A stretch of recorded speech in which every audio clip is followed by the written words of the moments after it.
नमस्कार, मैं मुग्धा शेट्टे करियर मंत्रा के इस एपिसोड में आप सभी का स्वागत करती हूँ।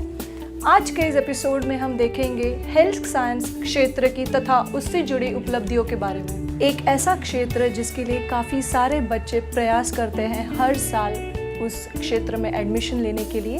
एक एक करके हम इन डेप्थ इंफॉर्मेशन लेने की कोशिश करेंगे। जनरली हेल्थ साइंस होता क्या है। मेडिकल की हम बात करें, उसमें अलग अलग मेथड्स होते हैं कोई भी प्रॉब्लम को ट्रीट करने के लिए।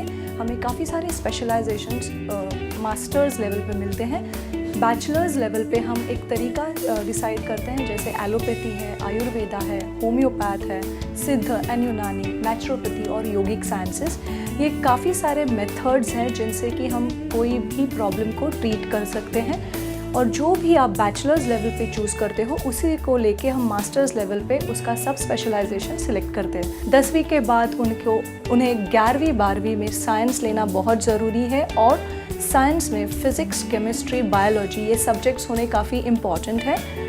उसके बाद 12वीं के बाद बोर्ड एग्ज़ाम्स के बाद उन्हें एंट्रेंस एग्ज़ाम को क्लियर करनी ज़रूरी है। पहले एक स्टेट लेवल पे, ऑल इंडिया लेवल पे एंट्रेंस एग्ज़ाम्स होंगे। उसके बाद एंट्रेंस एग्ज़ाम्स के स्कोर्स के बाद रिजल्ट जब आउट होंगे, उसके स्कोर्स के बेसिस पे हमें अलग अलग कॉलेजेस में हम अप्लाई कर सकते हैं। जितने बेहतर स्कोर्स उतने मन चाहे स्पेशलाइजेशन के लिए या मन चाहे कोर्स के लिए या मन चाहे इंस्टीट्यूट में हम अप्लाई कर सकते हैं।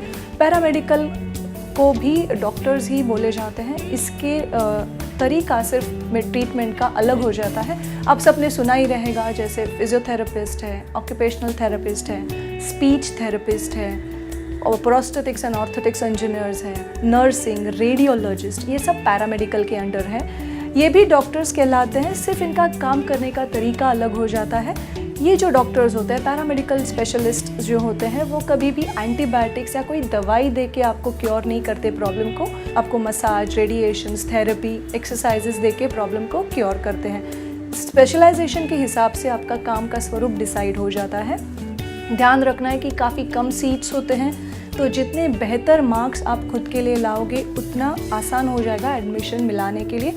तो फिर वो बैचलर्स लेवल का हो या फिर मास्टर्स लेवल का हो। मेडिकल या पैरामेडिकल की जब हम बात करते हैं, PCB फिज़िक्स, केमिस्ट्री, बायोलॉजी, ये सब्जेक्ट्स बोर्ड एग्ज़ाम्स में और एंट्रेंस एग्ज़ाम में ये कॉम्बिनेशंस में आपके मार्क्स काफ़ी स्ट्रॉन्ग होने हैं, क्योंकि आज के तारीख में सिर्फ एंट्रेंस एग्ज़ाम के नहीं पर बोर्ड एग्ज़ाम्स के भी मार्क्स टैली किए जाते हैं। दोनों का कॉम्बिनेशन से जो एग्रीगेट वैल्यू होती है उसके आधार पर आपको एडमिशन मिल जाता है। दूसरा और एक जो पर्याय आप खुद के लिए विचार कर सकते हो वो है डेंटिस्ट्री, जहाँ पे जो दांतों का स्पेशलिस्ट डॉक्टर्स होते हैं, जैसे रूट कनालिंग है या फिर छोटे बच्चों का स्पेशल डॉक्टर होता है या फिर आर्टिफिशियल टीथ जो बनाते हैं या फिर ब्रेसेस बनाने का डॉक्टर्स। स्पेशलाइजेशंस अलग अलग हैं।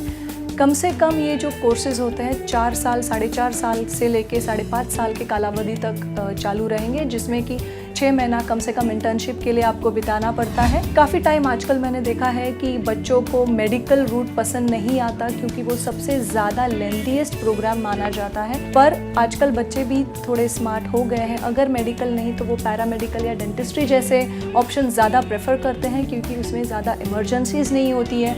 मैं 2 घंटा सुबह काम कर लूँ, 2 घंटा शाम को काम कर लूँ, ये फॉर्मेट्स का थॉट प्रोसेस अभी उनके दिमाग में आ चुका है। तो कुछ बच्चे जो है ज़्यादा करके उनका कल दिखाई दे रहा है मेडिकल या पैरामेडिकल। या फिर जो तीसरा पर्याय है फार्मेसी जो है 4 साल का कोर्स होगा। यहाँ पे भी एंट्रेंस एग्ज़ाम आपको देनी होगी। PCB, most of the universities Mumbai में PCB के कोर्स पे आपको एक्सेप्ट कर लेंगे। होंगे ऐसे काफ़ी सारे कॉलेजेस जो PCM भी मांगेंगे, जहाँ पे चारों विषय एंट्रेंस एग्ज़ाम में और 11th और 12th में पढ़ा हुआ ज़रूरी है। वेटरनरी साइंसेस जैसा भी डॉक्टर है, जिसे रेगुलरली हम वेट बोलते हैं, जो एक एनिमल डॉक्टर होता है, एनिमल्स के प्रॉब्लम्स को ट्रीट करने में मदद कर देता है। इसी के साथ मैं मुग्धा शेट्टे आप सभी से विदा लेती हूँ। अगली बार फिर मिलेंगे एक नए एपिसोड में एक नए क्षेत्र को लेके। तब तक के लिए अलविदा, बाय बाय।